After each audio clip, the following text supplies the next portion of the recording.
আসসালামু আলাইকুম প্রিয় অডিয়েন্স, সবাই কেমন আছেন? আশা করছি সবাই ভালো আছেন। তানভীর ডেইরি অ্যান্ড অ্যাগ্রো পরিবারের পক্ষ থেকে সবাইকে আন্তরিক অভিনন্দন এবং শুভেচ্ছা। আজকে 1 মে, শ্রমিক দিবস। শ্রমিক দিবস উপলক্ষে সবাইকে আন্তরিক অভিনন্দন এবং শুভেচ্ছা। সকল শ্রমিকদের প্রতি রইল আন্তরিক ভালোবাসা। সবাই কেমন আছেন? আশা করছি আলহামদুলিল্লাহ সবাই ভালো আছেন।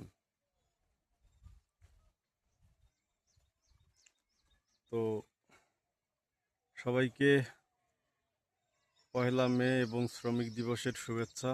যেহেতু আমিও একজন শ্রমিক এবং উদ্যোক্তা দুটোই, তো সবাই আমার ছোট্ট তানভীর ডেইরি অ্যান্ড অ্যাগ্রোর জন্য দোয়া করবেন, যাতে আমি এটাকে অনেক বড় করতে পারি এবং এখানে অনেক লোকের কর্মসংস্থান করতে পারি। সবাই আমার জন্য দোয়া করবেন। আসসালামু আলাইকুম ওয়া রাহমাতুল্লাহ।